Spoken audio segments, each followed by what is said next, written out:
Excel PU college ಗುರುವಾಯಿನಕೆರೆ, ಕರ್ನಾಟಕದ number 1 PU college. Admissions open now. ಬಿಜೆಪಿಯವರು ಬಳ್ಳಾರಿಯಲ್ಲಿ ಸಮಾವೇಶ ಮಾಡ್ತಾ ಇರ್ತಾರೆ. ಏನು ಬಳ್ಳಾರಿ ಬ್ಯಾನರ್ ಗಲಾಟೆ ಆಗಿತ್ತು, ಆ ವಿಚಾರಕ್ಕೆ ಸಂಬಂಧಪಟ್ಟಂತೆ?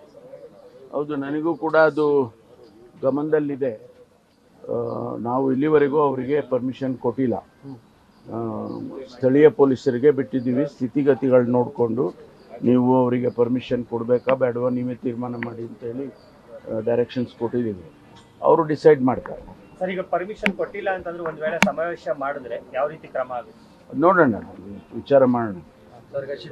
ಅಲ್ಲಿನ ಸ್ಥಿತಿಗತಿ ಅವರೇ ತೀರ್ಮಾನ ಮಾಡ್ಬೇಕು. ನಾನು ಇಲ್ಲಿಂದ ಕೂತ್ಕೊಂಡು ತೀರ್ಮಾನ ಮಾಡೋಕ್ಕಾಗಲ್ಲ. ಕಾನೂನು ಸುವ್ಯವಸ್ಥೆ ಹಾಳು ಮಾಡಿದ್ರೆ ಕ್ರಮ ಆಗುತ್ತೆ ಸರ್? ಖಂಡಿತವಾಗಿ. ಶಿಡ್ಲಘಟ್ಟ ಪ್ರಕರಣಕ್ಕೆ ಸಂಬಂಧಪಟ್ಟಂತೆ ರಾಜೇಗೌಡರು ಬಂಧನ ಪ್ರಕ್ರಿಯೆ ವಿಳಂಬ ಆಗ್ತಾ ಇದೆ. ವಿಳಂಬ ಇಲ್ಲ ರೀ, ಟೀಮ್ ಮಾಡಿ ಅವರೆಲ್ಲ ತಪ್ಪಿಸ್ಕೊಂಡು ಹೋಗಿದ್ದಾರೆ. ಅವರಿಗೆ ಟೀಮ್ ಮಾಡಿ ಬಿಟ್ಟಿದ್ದಾರೆ, ಹುಡುಕೊಂಡು ಕರ್ಕೊಂಡು ಬರ್ತಾರೆ. ಅವರಿಗೆ ವಿಳಂಬ ಅಂದರೆ ಅವರು ತಪ್ಪಿಸ್ಕೊಂಡು ಹೋಗಿರೋರನ್ನ ಹುಡುಕ್ಬೇಕಲ್ವಾ?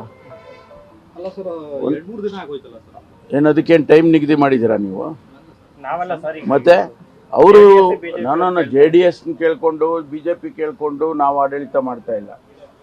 ನಮ್ಮದೇ ಆದಂಥ ರೀತಿಯಲ್ಲಿ ನಾವು ಆಡಳಿತ ಮಾಡ್ತಿದ್ದೀವಿ. ಅವ್ರನ್ನ ಬಂಧನ ಮಾಡ್ತೀವಿ. ನಾನು ಅವತ್ತೇ ಸೂಚನೆ, ಸೇಮ್ ಡೇ ನಾನು ಅವ್ರಿಗೆ ಸೂಚನೆ ಕೊಟ್ಟೆ, ಇಮಿಡಿಯೇಟ್ಲಿ ಅವ್ರನ್ನ ಬಂಧನ ಮಾಡಿ ಅಂತ ಹೇಳಿ. ಬಂಧನ ಮಾಡ್ತಾರೆ. ಸರ್, ತಾವು ಕೂಡ ಹಿರಿಯರು, 8 ವರ್ಷ KPCC ಅಧ್ಯಕ್ಷರಾಗಿದ್ದವರು. ಈ ತರದ ವ್ಯಕ್ತಿಯನ್ನು ಕಾಂಗ್ರೆಸ್ ಪಕ್ಷದಲ್ಲಿ ಇಟ್ಕೋಬಾರ್ದು ಅನ್ನುವಂಥ ನಿಟ್ಟಿನಲ್ಲಿ ಒಂದಷ್ಟು ಆಕ್ರೋಶಗಳು. ಅದನ್ನ ನಮ್ಮ ಅಧ್ಯಕ್ಷರು ಕ್ರಮ ತಗೊಳ್ತಾರೆ. ಅವರು ಈಗಾಗಲೇ ನೋಟಿಸ್ ಕೊಟ್ಟಿದ್ದಾರೆ. ಅಧ್ಯಕ್ಷರು ಕೂಡ ನೋಟಿಸ್ ಕೊಟ್ಟಿದ್ದಾರೆ. ಅವರು ಪಕ್ಷದಿಂದ ತೆಗಿಬಹುದು, ಬಿಡ್ಬೋದು. ಅದು ಒಂದು ಶಿಸ್ತಿನ ಸಮಿತಿ ಅಂತ ಇರುತ್ತೆ, ಡಿಸಿಪ್ಲಿನರಿ ಕಮಿಟಿ ಅಂತ. ಅದ್ರ ಮುಂದೆ ತಗೊಂಡೋಗಿ ಅವರು ತೀರ್ಮಾನ ತಗೊಳ್ತಾರೆ. ಸರ್, ಅವರಿಂದ ಸಮಜಾಯಿಸಿ ಪಡೆದು ಕ್ರಮ ತೆಗೆದುಕೊಳ್ಳುವುದು ನೋಡಿ, ಇದೆಲ್ಲ ಪಕ್ಷದಲ್ಲಿ ಒಂದು ನಿಯಮ ಇರುತ್ತೆ. ಸರ್ಕಾರದಲ್ಲಿ ಹೇಗೆ ನಿಯಮ ಇರುತ್ತೆ? ನ್ಯಾಚುರಲ್ ಜಸ್ಟಿಸ್ ಕೊಡಬಾರ್ದ? ಅದಕ್ಕೆ ಕೊಟ್ಟಿರ್ತಾರೆ. ಕೊಟ್ಟು ಅವರು ತೀರ್ಮಾನ ಮಾಡ್ತಾರೆ. ಇಂಥದ್ದೆಲ್ಲ ನಾನು ಕೂಡ ಅನೇಕ ಸಂದರ್ಭದಲ್ಲಿ 8 ವರ್ಷದಲ್ಲಿ ಅನೇಕ ಜನರನ್ನು ಎಕ್ಸ್ಪೆಲ್ ಮಾಡಿದ್ದೇನೆ, ಅನೇಕ ಜನರಿಗೆ ಬುದ್ಧಿ ಹೇಳಿದ್ದೇನೆ. ನಾನು ನ್ಯಾಷನಲ್ ಡಿಸಿಪ್ಲಿನರಿ ಕಮಿಟಿಯಲ್ಲಿ ಕೂಡ ಇದ್ದೆ. ನಾನು ನಮ್ಮ AICCಯಲ್ಲಿ. ಕನ್ನಡಿಗರ ಮೇಲೆ ಹಲ್ಲೆ ಆಗ್ತಾ ಇದೆ ಅಂತ ಬೇರೆ ರಾಜ್ಯಗಳಿಗೆ ಹೋದಾಗ ಅಲ್ಲಿ ಅಡ್ಡಗಟ್ಟಿ ಹಲ್ಲೆ ಮಾಡೋದು. ಈಗಾನೇ ನಮ್ಮ ಸ್ನೇಹಿತರು ಯುವ ಕರ್ನಾಟಕ ವೇದಿಕೆಯವರು ಕೊಟ್ಟಿದ್ದಾರೆ ರೆಪ್ರೆಸೆಂಟೇಷನ್, ನನ್ನ ಗಮನಕ್ಕೆ ತಂದಿದ್ದಾರೆ. ನಾನು ನಮ್ಮ ಇಲಾಖೆ ಅಧಿಕಾರಿಗಳ ಜೊತೆ ಚರ್ಚೆ ಮಾಡಿ ಯಾವ ರೀತಿ ಕ್ರಮ ತಗೊಳ್ತೀವಿ. ಕನ್ನಡಿಗರನ್ನ ರಕ್ಷಣೆ ಮಾಡೋದು ನಮ್ಮ ಆದ್ಯ ಕರ್ತವ್ಯ. ಅದನ್ನು ನಾವು ಮಾಡೇ ಮಾಡ್ತೀವಿ. ಸರ್, DCM DK ಶಿವಕುಮಾರ್ ಅವರು ದೆಹಲಿಯಲ್ಲಿದ್ದಾರೆ. ನಾಯಕತ್ವ ಬದಲಾವಣೆ ವಿಚಾರ ಸಂಬಂಧಪಟ್ಟಂಗೆ ಸಂದರ್ಭದಲ್ಲಿ ಅಲ್ಲಿರ್ತಕ್ಕಂಥ ನೋಡಿ, ಅವರು AICC ಅಧ್ಯಕ್ಷರ ಆದೇಶದ ಮೇಲೆ ಹೋಗಿದ್ದಾರೆ. ಅವ್ರಿಗೇನು ಜವಾಬ್ದಾರಿ ಕೊಟ್ಟಿದ್ದಾರೆ? ಉದಾಹರಣೆ, ಅವರಿಗೆ ಅಸ್ಸಾಂ ರಾಜ್ಯದ ಉಸ್ತುವಾರಿಯನ್ನು ಈ ಚುನಾವಣೆಗೆ ಹಾಕಿದ್ದಾರೆ. ನಮ್ಗಳಿಗೆಲ್ಲ ಒಂದೊಂದು ರಾಜ್ಯಕ್ಕೆ ಹಾಕ್ತಾ ಇರ್ತಾರೆ. ನನಗೆ ಕೇರಳ ಹಾಕ್ತಾಯಿದ್ರು. ಸುಮಾರು 5 ಬಾರಿ ಕೇರಳದಲ್ಲಿ ಕೆಲಸ ಮಾಡಿದ್ದೇನೆ. ಅದೇ ರೀತಿ ಬೇರೆ ಮಹಾರಾಷ್ಟ್ರಕ್ಕೆ ಹಾಕಿದ್ರು ನನಗೆ ಕಳೆದ ಚುನಾವಣೆಯಲ್ಲಿ. ಅವರಿಗೆ ಈ ಬಾರಿ ಅಸ್ಸಾಮಿಗೆ ಪ್ರಥಮ ಬಾರಿಗೆ ಹಾಕಿದ್ದಾರೆ. ಅದರ ಬಗ್ಗೆ ಚರ್ಚೆ ಮಾಡಬೇಕು ಅಂತೇಳಿ ಹೋಗಿದ್ದಾರೆ ಅಂತೇಳಿ ತಿಳ್ಕೊಂಡಿದ್ದೇನೆ. ಅದು ಬಿಟ್ಟು ಬೇರೆ ವಿಷಯ ನಮ್ಮ ಗಮನದಲ್ಲಿ ಯಾವುದೂ ಇಲ್ಲ. ಸರ್, ಮುಂಬೈನಲ್ಲಿ ಚುನಾವಣೆ ಆಗಿದೆ ಸರ್. BJP ಮೈತ್ರಿಕೂಟಕ್ಕೆ ಜಯ ಆಗಿದೆ. ಇಲ್ಲಿ GBA ಚುನಾವಣೆ ಬರ್ತಾ ಇದೆ. ಸೊ ಹಾಗಾಗಿ ಕಾಂಗ್ರೆಸ್ ಪಕ್ಷ ಸಿದ್ಧತೆ ಮತ್ತು ಅಲ್ಲಿ ಹಿನ್ನಡೆ ಆ ರಾಜ್ಯದ ಚುನಾವಣೆಗಳೇ ಬೇರೆ, ನಮ್ಮ ರಾಜ್ಯದ ಚುನಾವಣೆಗಳೇ ಬೇರೆ. ಇಶ್ಯೂಗಳೇ ಬೇರೆ. ಬೆಂಗಳೂರಿನ ಇಶ್ಯೂ ತೊಗೊಂಡೋಗಿ ನಾವು ಮಹಾರಾಷ್ಟ್ರದಲ್ಲಿ ಬಾಂಬೆಯಲ್ಲಿ ಕಂಪೇರ್ ಮಾಡೋಕ್ಕಾಗಲ್ಲ, ಅಥವಾ ಬಾಂಬೆನಲ್ಲಿ ಇಲ್ಲಿ ಕಂಪೇರ್ ಮಾಡೋಕ್ಕಾಗಲ್ಲ. ಇಲ್ಲಿ ಇಶ್ಯೂನೇ ಬೇರೆ ಇರುತ್ತೆ. ಪ್ರಥಮ ಬಾರಿಗೆ 5 ಗ್ರೇಟರ್ ಬ್ಯಾಂಗ್ಳೂರು ಮಾಡಿರ್ತಕ್ಕಂಥದ್ದು 5 ಕಮಿಷನರೇಟ್ ಮಾಡಿದ್ದಾರೆ. ಅದರ ಪ್ರಕಾರ ಚುನಾವಣೆ ನಡೆಯುತ್ತೆ. ಸರ್, ಇವತ್ತು ನಾಳೆ ಹಿರಿಯ ಅಧಿಕಾರಿಗಳ ಸಭೆಯನ್ನ ಕರೆದಿದ್ದಾರೆ. ಗೃಹ ಇಲಾಖೆಗೆ ಸಂಬಂಧಪಟ್ಟ ಸಭೆ ಅಲ್ಲ, ಅದು ಪ್ರತಿ ವರ್ಷ ಆ್ಯನ್ಯುವಲ್ ಕಾನ್ಫರೆನ್ಸ್ ಅಂತ ಆಗುತ್ತೆ. ಪೊಲೀಸ್ ಇಲಾಖೆಯಲ್ಲಿ ಇಲ್ಲಿಂದ ರಾಜ್ಯ ಮಟ್ಟದಲ್ಲಿ ಆಗುತ್ತೆ. ನಂತರ ಅಲ್ಲಿ ದೆಹಲಿಯಲ್ಲಿ ಪ್ರಧಾನಮಂತ್ರಿಗಳು, ಗೃಹ ಸಚಿವರು ನ್ಯಾಷನಲ್ ಕಾನ್ಫರೆನ್ಸ್ ಮಾಡ್ತಾರೆ. ದೇಶದ ಅನೇಕ ಸಮಸ್ಯೆಗಳು ಅವೆಲ್ಲ ಯಾವ ರೀತಿ ನಾವು ಚರ್ಚೆ ಮಾಡಿ ಕ್ರಮ ತಗೋಬೇಕು ಅಂತೇಳಿ. ಅದೇ ರೀತಿ ನಾವು ಕೂಡ ಪ್ರತಿ ವರ್ಷ ಇಲ್ಲಿ ಮಾಡ್ತೇವೆ.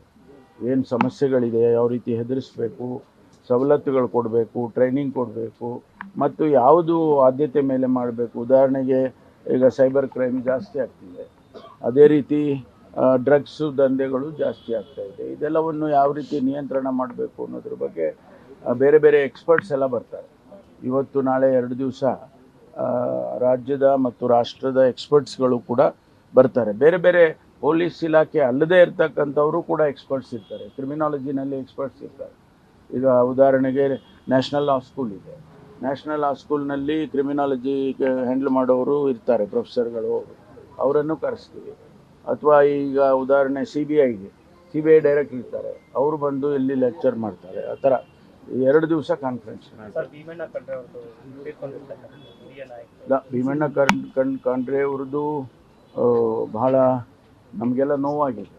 ಯಾಕೆಂದರೆ ಭಾಳ ಅತ್ಯಂತ ಹಿರಿಯರು, ಒಂದು ಪ್ರಿನ್ಸಿಪಲ್ ಅಂತ ಹೇಳಿ ಒಂದು ಬದ್ಧತೆಗೆ ಒಳಗಾಗಿದ್ದಂಥವ್ರು. ಅವರು ಇವತ್ತು ತೀರ್ಕೊಂಡಿರೋದು ನಮಗೆಲ್ಲ ನೋವಾಗಿದೆ.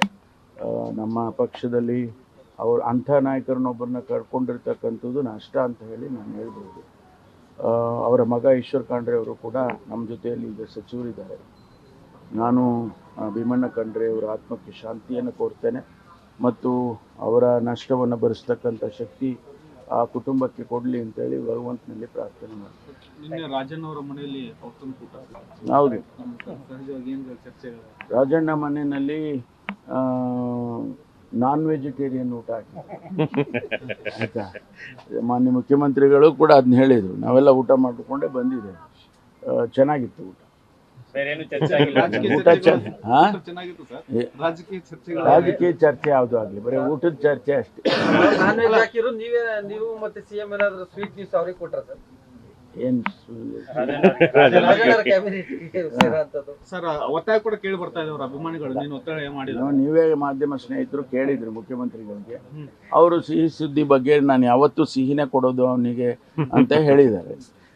ಅಷ್ಟೇ, ಮುಖ್ಯಮಂತ್ರಿಗಳು ಹೇಳಿದ ಮೇಲೆ ಆಯ್ತಲ್ಲ. Thank you sir. News first ನಿರ್ಭೀತಿಯಿಂದ ನಿಮ್ಮ ಪರವಾಗಿ.